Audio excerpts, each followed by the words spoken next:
После окончания Великой Отечественной войны начинается новый этап в развитии самбо. Борьбу признают на международной спортивной арене. Самбо становится популярным видом спорта не только в Советском Союзе, но и во всем мире. В третьем эпизоде онлайн-курса «История развития самбо» приняли участие президент Всероссийской Федерации самбо Сергей Елисеев, выдающиеся самбисты Советского Союза, а также актеры театра и кино Игорь Лифанов и Игорь Петренко.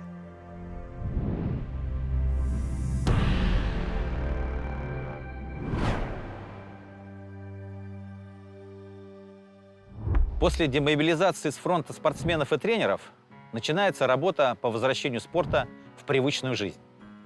Самбисты небольшими группами собираются в еще не восстановленных помещениях для тренировок. В Москве и Ленинграде проводятся городские турниры. Позже двери открывают большие спортивные клубы. В 1947 году проходит второй всесоюзный сбор тренеров.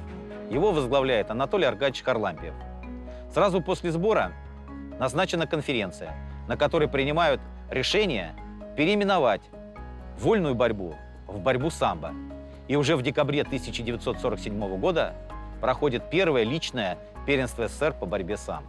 По всему Советскому Союзу открываются секции и спортивные школы. Ведущие позиции занимают ученики Василия Ощепкова, Виктора Спиридонова и Анатолия Харлампиева. Поколение будущих чемпионов.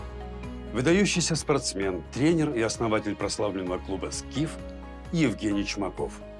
В 18 лет стал победителем первых всероссийских соревнований по самбо. Участник Великой Отечественной войны, победитель и призер личных первенств СССР. С 1950 года Евгений Михайлович работал на кафедре борьбы Московского Центрального института физической культуры, где многие годы руководил комплексной научной группой сборной команды СССР по самбо. Кандидат педагогических наук, автор более 200 пособий и публикаций по самбо, заслуженный мастер спорта, заслуженный тренер СССР Евгений Михайлович Чумаков внес неоценимый вклад в развитие самбо в нашей стране. Им подготовлено 15 кандидатов педагогических наук. Воспитана уникальная плеяда спортсменов и тренеров. Олег Степанов, Генрих Шульц, Евгений Глориозов, Анатолий Юдин, Илья Ципурский, Виталий Дорошкевич, Александр Лукичев, Владимир Гуляев. Всего более 60 чемпионов и призеров СССР по самбо. После армии я пришел, у меня двоюродный брат учился в МИИТе, работал в МИИТе. Давай, говорит, поступишь в МИИТ учиться. Я говорю, ну что МИИТ? Ну, короче говоря, в МИИТ поступил, и я говорю, у вас какие-нибудь секции есть? Он говорит, есть. Я говорю, а самбо есть? Есть. И так я попал в самбо к Паранцеву Юрию Николаевичу. Но в то время, после армии, я был накачанный, как этот. И кличку мне сразу дали бугор. Мышцы такие, знаете, как, ну, по 6 раз в неделю тренировались. Фанатики были, можно сказать. Поэтому... И потом началось. Отучился я 1 семестр. И, короче говоря, 2 по начертательной геометрии, 2 по высшей математике, и я ушел оттуда. А Чайников говорит, давай я тебе, говорит, с Евгением Михайловичем Чумаковым познакомлю. Будешь у него тренироваться и поступишь в институт физкультуры. Ну и вот он меня привел в институт физкультуры, это на Казакова. И с Евгением Михайловичем познакомился, а мне в это время уже было 26 лет. 26 лет, когда я попал к Чумакову. Он тренироваться начал с ними. Там уже опытные, а я только новичок, можно сказать. И, короче говоря, в 70-м году поступил в институт. Поступил в институт, и Евгений Михайлович Чумаков подходит ко мне. Ну, ты уже видишь, что я взрослый. Ты, говорит, поступил учиться или как? Или хочешь тренером быть? Я хочу тренером. Ну, давай, пошли. Приводит меня. А там группа была экспериментальная. 40 человек где-то. Я еще в тренерской работе 0, можно сказать. А он мне давай будешь тренировать их. Эти уходят, студенты заканчивают, и ты будешь тренировать вот этих ребят. Ну и вот так началась моя тренерская работа. Когда вот я начал тренировать, как говорится, с нуля, можно сказать, ну, посмотрел, как тренировал Фарнцев Юрий Николаевич, как тренировал Евгений Михайлович Чумаков. И по их методе, как говорится, посмотрел. У меня дипломная работа была, курсовая, работа тренером. Я посмотрел, как работают в «Динамо», как работают в Москве, как работают в «Труде», везде работают. И пришел к выводу, что лучшая метода – это у Чумакова Евгения Михайловича. У Чумакова интересно тем, что у него занятия были, постоянно он менял занятия. По спирали, как называется, вот говорят. Книжка «100 уроков самбо». Это по спирали. Вот сегодня они изучают заднюю подножку. Через 5 занятий снова заднюю подножку, но с другим захватом, с другим этим. И у него повторяется и осваивается очень хорошо. Поэтому Евгений Михайлович дал очень много. Мастер спорта и заслуженный тренер РСФСР Илья Латышев и его брат, трехкратный чемпион и мастер спорта СССР по самбо Анатолий Латышев выступали за спортивный клуб «Крылья Советов». Позже перешли в «Динамо». До сих пор в Москве проходит юношеский турнир по самбо «Мемориал братьев Ильи и Анатолия Латышевых». В 1948 году Всесоюзный комитет по делам физической культуры и спорта при Совете министров СССР впервые утверждает программу по борьбе с самбо для спортивных секций коллективов физической культуры. А уже в 1949 году в Ленинграде проходит первое лично-командное первенство СССР. С этого времени личные и командные чемпионаты среди юниоров и взрослых стали проводиться регулярно. Турниры были очень хорошие. Это у нас в советское время. Турнир был Талалушкина, Кстова. Турнир был вечерний Ташкент в Ташкенте. По 300, по 400 человек боролось. А чтобы выехать на мир, на чемпионат мира, допустим, образно, нужно же выиграть чемпионат СССР, чтобы поехать. Первые номера у нас едут на чемпионат мира, вторые на чемпионат Европы. Ну и там еще другие там едут на Кубок мира. Самая знаменитая школа у нас была – это Всемирная академия самбо, где основатель ее Бурдиков Михаил Геннадьевич. Если бы не Бурдиков, такой школы бы вообще не было. А там ребята выросли тоже у них. И Есин, и Баранов, и Дунаев, и Лоповок, и Игрушкин. То есть там плеяда, которая была непосредственно и по молодежи выигрывала, и по взрослым выигрывала, и вообще. Архипов Алексей. Самбо – это разнообразный вид спорта, международный, можно сказать. Бывший Союз – это все союзные республики.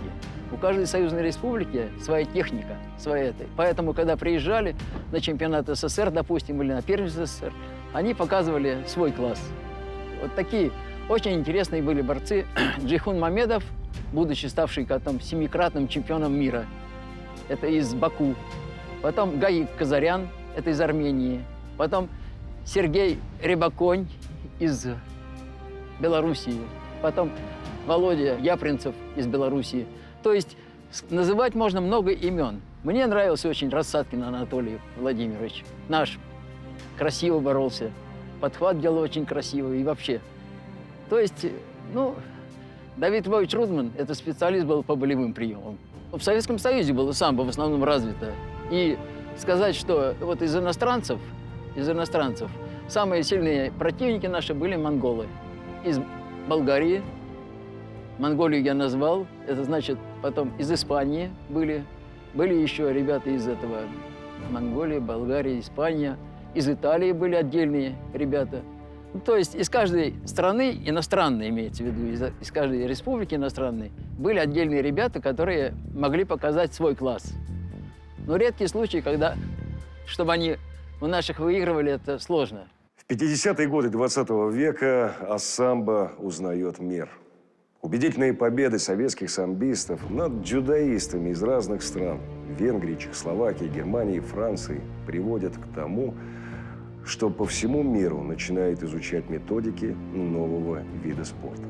Так, в 1957 году проходит первая официальная встреча самбистов СССР и дзюдоистов из Венгрии. Учитывая, что самбо для всего мира в те годы была до конца неизученная борьба, встреча проходила по правилам дзюдо. На стадионе «Динамо» в Москве советские борцы одерживают победу над венграми со счетом 47-1. В этом же году создается первая зарубежная федерация самбо – Федерация борьбы самбо Народной Республики Болгарии. Позже присоединятся страны Европы, Африки, Азии, Северной и Южной Америки. В 1958 году проходит чемпионат Народной Республики Болгарии по борьбе самбо. Это первый турнир по самбо за рубежом. В Бельгии на брюссельской всемирной выставке «Экспо-58» проходит демонстрация приемов самбо. Так самбо занимает уверенную позицию на спортивной мировой арене. Так появляются спортсмены, которым нет равных на ковре. Олег Степанов, Виталий Кузнецов, Генрих Шульц, Анатолий Юдин, Александр Федоров, Давид Рудман, Арамбий Хапай, Александр Пушница, Джейхун Мамедов, Владимир Шкалов, Гусейн Хайбулаев, Андрей Ходырев, Александр Аксенов, Владимир Япринцев, Антон Новиков и многие-многие другие легендарные фамилии оставили свой след в истории развития самбо. Среди тренеров блистали Николай Петров, Михаил Бурдиков, Виктор Сарванов, Валерий Метелица, Николай Макаров, Александр Чернигин, Вячеслав Амплеев, Николай Козицкий, Василий Перчик, Курген Сиваян, Юрий Борисочкин. В 1964 году сборная СССР, скомплектованная из самбистов, занимает второе общекомандное место на Олимпийских играх в Токио по дзюдо. В 1965 году организована Ассоциация борьбы самбо в Японии. В 1966 году на Конгрессе Международной Федерации Объединенных Стилей борьбы самбо признается международным видом спорта. В Советский Союз впервые приезжает команда японских самбистов, но гости так и не смогли выиграть ни одну из 4 матчевых встреч. В 1967 году в Риге проходит первый международный турнир «Дружба» по борьбе самбо. В соревнованиях принимают участие спортсмены из Болгарии, Югославии, Монголии, Японии и СССР. С этого года международные соревнования регулярно проходят в разных странах мира. 28 сентября 1970 года заслуженный мастер спорта СССР, заслуженный тренер СССР по борьбе самбо Давид Львович Рудман открывает легендарную школу «Самбо-70». На сегодняшний день «Самбо-70» выпустила больше 1000 мастеров спорта СССР и России, около 300 мастеров спорта международного класса, сотню заслуженных мастеров спорта и многочисленных чемпионов мира и Европы. Сегодня это центр образования, в который входит 24 вида спорта. Руководит «Самбо-70» заслуженный тренер России Ринат Лайшев. В 1973 году проходит первый чемпионат мира по самбо на стадионе «Фарах» в Тегеране. В соревнованиях приняли участие 69 спортсменов из 12 стран мира. Полным составом выступали команды Болгарии, Монголии, Ирана, Испании, Японии и СССР. Сборная Советского Союза состояла из выдающихся спортсменов того времени. Геннадий Георгадзе, Алексей Шор, Михаил Юнок, Давид Рудман, Александр Федоров, Чеславас Езерскас, Леван Тадеашвили, Николай Данилов и Владимир Клеваденко тогда завоевали звание чемпионов в 9 из 10 весовых категорий. Двое не поехали. Один был невыездной, потому что у него секретный завод был, Романовский Кирилл Андреевич. А второй Рухлядев, глухонемой, тоже попал. Его тоже не взяли. И пришлось уговаривать Тадеашвили и Ивана Китовича, олимпийский чемпион по вольной борьбе. А у них, она, в принципе, борьба вот эта, схожая с нашей, с самбо. У них своя чедооба. Его попросили, и он выиграл чемпионат мира. Он сразу здесь же был чемпионом мира по самбо и потом чемпион мира по вольной борьбе. Как раз в этом же, в Иране. В 1976 году в городе Кстово Нижегородской области под руководством Михаила Бурдикова открывается крупнейший в мире центр – Всемирная академия самбо. В 1977 году в Испании, в городе Овьедо, разыграли первый Кубок мира по самбо. И в этом же году в Мадриде провели первый чемпионат мира среди молодежи. В 1982 году Москва примет первый международный турнир по борьбе с самбо памяти Анатолия Харлампиева. Мемориал Анатолия Аркадьевича Харлампиева стал традиционным и проводится до сих пор. В 1984 году на учредительном собрании в Бильбао принято решение о создании Международной любительской федерации самбо. В 1985 году принимают постановление Государственного комитета СССР по физической культуре и спорту о состоянии и мерах по развитию борьбы самбо. Под эгидой Госкомспорта СССР проводятся соревнования по самбо среди военно-патриотических клубов на призы Национального олимпийского комитета СССР. В том же году самбо включено в программу вторых всемирных игр. Борьба самбо стала единственным видом спорта из неолимпийских, который получил широкую государственную поддержку. Благодаря помощи со стороны Госкомспорта СССР и выдающимся результатам спортсменов, самбо приобретает статус перспективного вида спорта и начинает стремительно идти к главной спортивной цели – к олимпийскому признанию. В июле 1991 года в Минске проходит последний чемпионат СССР по самбо, а в декабре 1991 года прекращает свое существование Советский Союз и начинается новая история России и новый этап развития самбо.